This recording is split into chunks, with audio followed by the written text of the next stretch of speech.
So, Namaste Shivani ji. We from Indothai are very deeply humbled that you're allowing us to interview you about your life and your insights.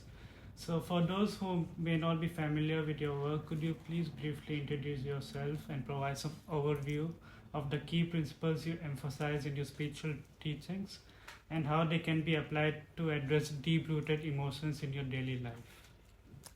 I'm a part of the Brahma Kumaris, which is a spiritual organization where we learn Raj Yoga meditation and understand spiritual principles of who I am, what are my sanskars, my karma, and then connecting to the divine power, and then energizing ourselves, especially in those times which we are going through right now, where emotional health is taking a dip because we are not taking care of ourselves.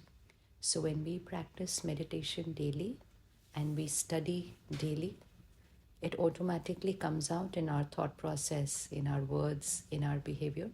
So it helps emotional health issues. It helps preventing a mental health issue. It takes care on physical health and relationships.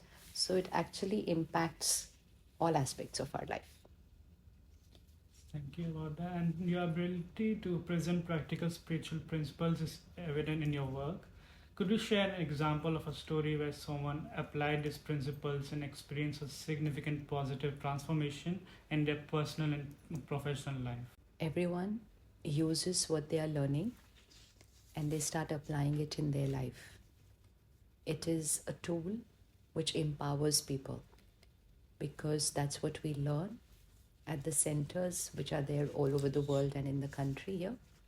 And so it teaches us the right way to face situations. Earlier, we would have lived our life believing that situations are the cause of our thoughts and feelings. But now we understand whatever may be the situation, it's our thoughts are our creation, so we can do it. So it's not about a specific example, but it is millions of people all over the world who are regular students of the Brahma Kumaris. A lot of people who have not yet become regular students, who are not coming to the center to meditate, but have studied the knowledge and learned the meditation even online. They are experiencing major changes in their life. People come out of depression. People are able to heal their relationships. People are able to work on their physical health issues. Because it's very simple, when you start working here, you will automatically be working on every aspect of your life. So it's not one or two changes, it's millions. Anybody who will do it, it's like a fitness. Anybody who will do it will start becoming fitter. And when they start becoming fitter, they're able to create magic in whatever issues they have in their life. And the journey of the self transformation you guide through people is remarkable, as we can see. Could you elaborate on the role of meditation in this process and share how individuals, regardless of their spiritual background, can incorporate meditation in their daily routines to enhance their well being? First and foremost, to come and learn the meditation. So we have centers in over 130 countries all over the world. In Thailand, we have so many centers. In Bangkok, we have centers. And all the centers offer to teach us this meditation. There's no cost for it. It is sometimes done at the time and date which is convenient to us. All that we need to do is take out an hour for 2-3 days and come and learn. Once we learn it, the best time to practice it is early morning, because at that time your mind is clutter free. It has not yet started creating all the noise about the day. So practice it early morning. Very important time to practice it is also just before going to sleep.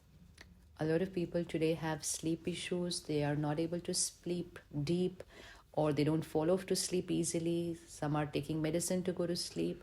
It's because there is a lot of thoughts which we are not being able to slow down. So if we meditate just before going to sleep, it's a very powerful tool which helps the thoughts to get decluttered and then slow down and to give deep sleep. So early morning is very important. Just before going to sleep is very important. We practice a method which is called traffic control of the mind, where we take a pause of 1 or 2 minutes every hour and we meditate. So that it's not that we check the mind at the end of the day, but we are pausing and checking every hour and again changing the thought and setting it into the right direction. So it's called traffic control of the mind.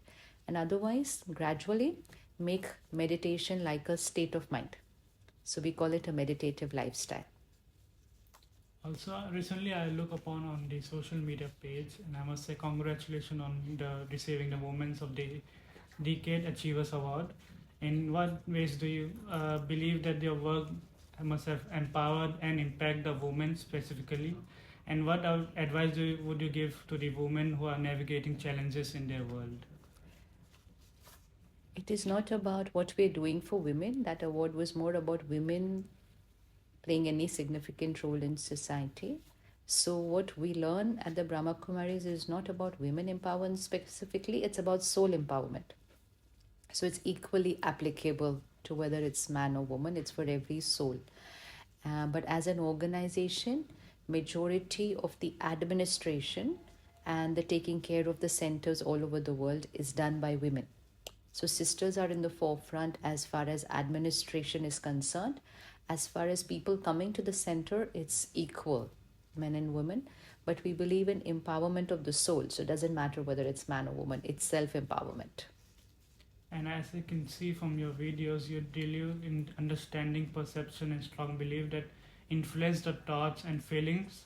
How can individuals identify and challenges this belief to foster self-transformation?